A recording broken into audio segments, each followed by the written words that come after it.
Just a bit of background. I left South Africa in 1980 at the age of 21, illegally without a passport. I don't know what I thought at the time. Where was I going? Fortunately, there were structures of the African National Congress in Lesotho where I went, and we were welcomed there. Young, militant, very angry. We wanted guns. That's all. And the ANC leadership said no. You're getting no guns. We said, that's why this thing is taking too long to be solved. These old people, they're busy with ambassador in Tanzania, they don't want to give us guns. So Oliver Tambo said to us, you guys were at university, we're sending you back to university. We said, yo, yes, these old people. And then he mentioned a very important statement. He said, when all the fighting has been done, there's a country to run. And you guys must prepare yourself to run that country. Fast forward, of course, went back to university, angry as we were, and so on. Completed our studies, a number of us. But we determined that we wanted these guns. Ambassador.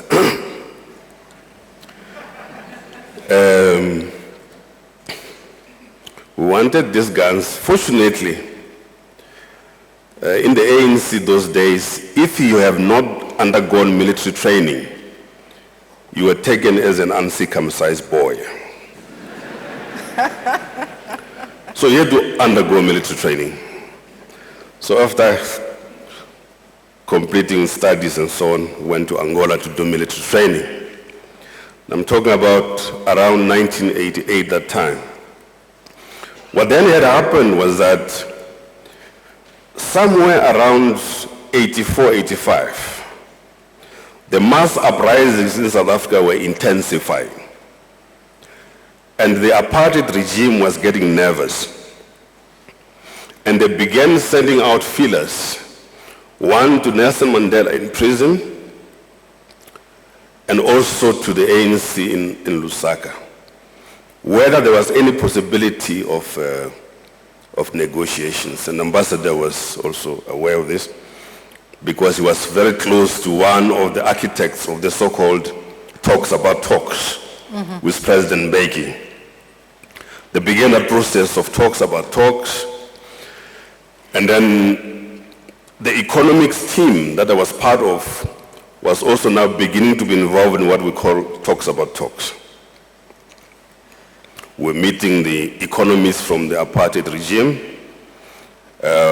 in different parts of the world, to try and see whether there could be any common understanding of what the South African economy is going to look like after apartheid. Of course, there were major differences at the time because the ANC was still very deeply rooted in the framework of nationalization. And the National Party government, or the apartheid government, the economists were deeply rooted in the so-called privatization and free markets. So we were at loggerheads. Fast forward, so by 1989, it became clear that negotiations had to start. Serious negotiations. And the feelers which were sent to the ANC in Lusaka was that in early 1990, the ANC and other liberation movements would be unbanned, return home, prisoners would be released, so that genuine negotiations could start. The apartheid government had thought that the ANC was at its weakest point. And therefore negotiations would mean that they can easily win over. That cadres of the ANC were tired of living in exile, wanted to go home. And therefore, it will be an easy victory. So fast forward from 1990 then, negotiations start in earnest. So a number of us were divided into working groups, the economic front, security front, and so on. And that's when the negotiations began to intensify. At some stage, they broke down because of lack of understanding, and we had to go back to the negotiations table. Eventually, by 93, we're close to finalizing, and we eventually in 94 started elections, which were overwhelmingly won by the ANC. Now, I come to the difficult part. We then entered into government in 1994. Of course, we had never governed anything. Didn't even know where the toilet for the minister's office was. Then I was Minister of Labor at the age of 36 then, a bit old on average compared to the Rwandese ministers.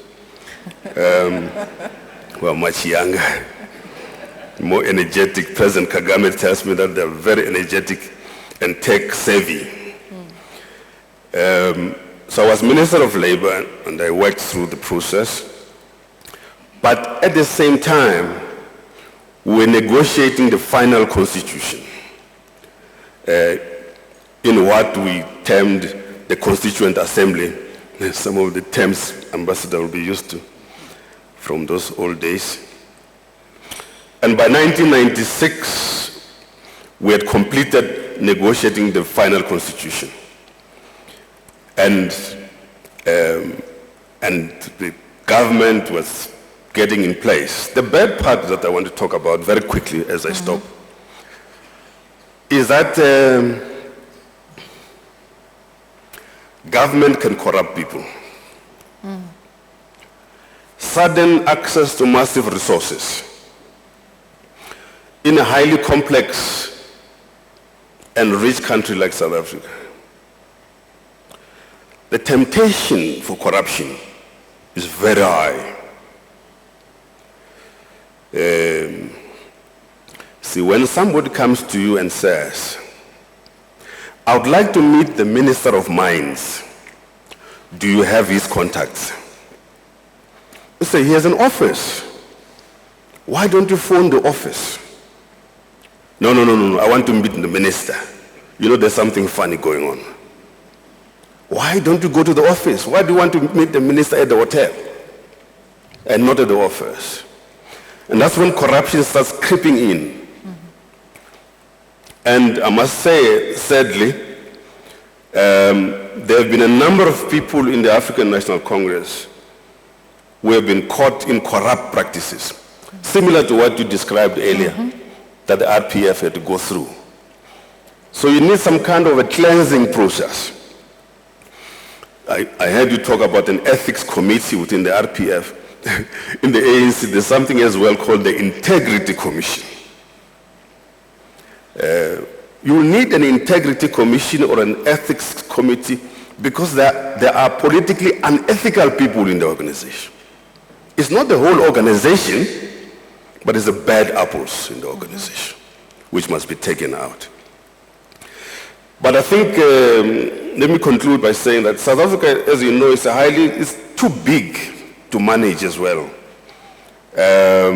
too complex, and therefore requires the energies of many young people, many well-trained people, ethical people, both in business and in government, to run this large ship called South Africa, to contribute to the success of the African continent. Thank you very much.